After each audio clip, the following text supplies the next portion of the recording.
All right, getting to one of the things I was asked to do about getting great members in places like Albany and around the country, the information that they need to tell them what they need to do to help Freedom for All of Ireland, a thing that they want to do very badly. It's coincidence, January 13th, 2018. Think back to January 13th, 1990.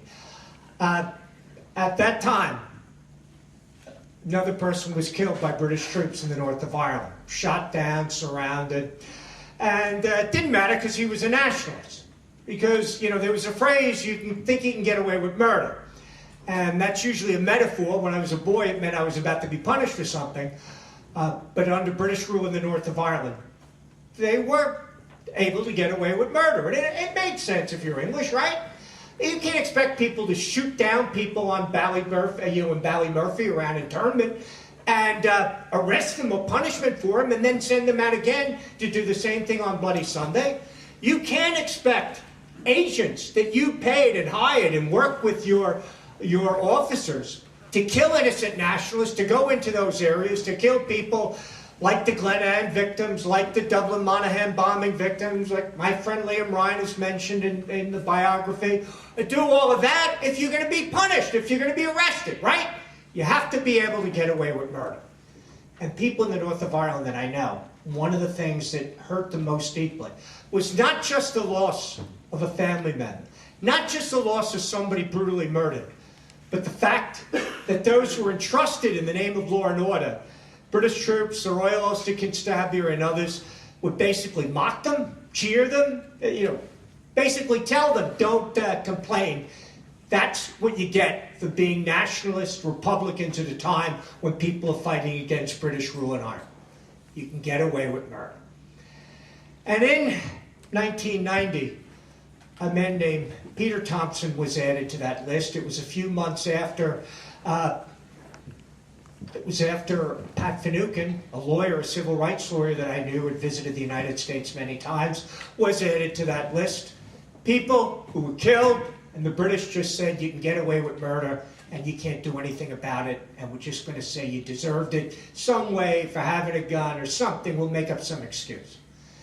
That all started to stop because in the early 1990s, a group of families met together with civil rights workers. They decided they had enough of seeing British forces get away with murder.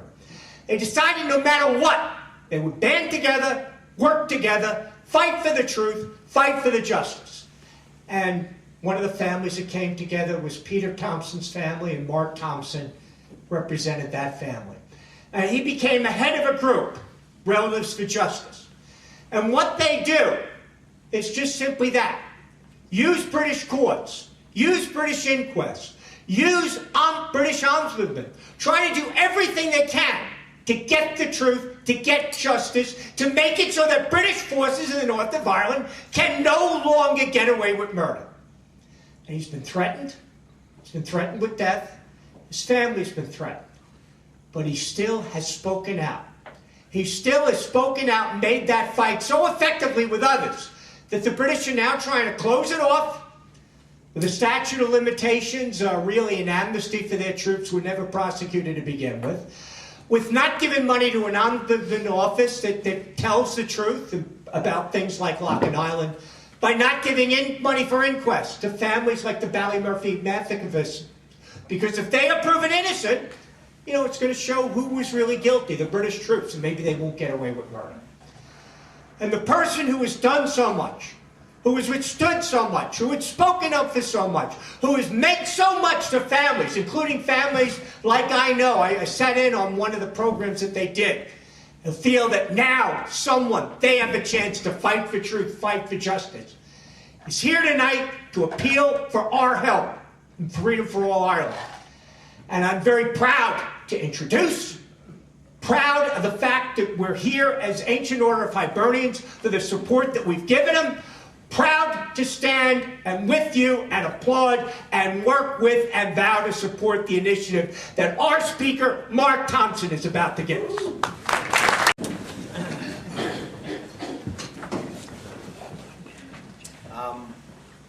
I want to thank Martin Galvin for that introduction. He's been doing it all week. It's marvellous. I think he's a great orator, and he has a very concise way of making very complex things very simple for ordinary people to understand. I particularly want to thank him for the initiative. He's taken this task right in hand, and he's done a marvellous job. I've one more event left tomorrow night with Dan Dennehy, and there are so many people to thank, but in particular, I think Martin Galvin has shown.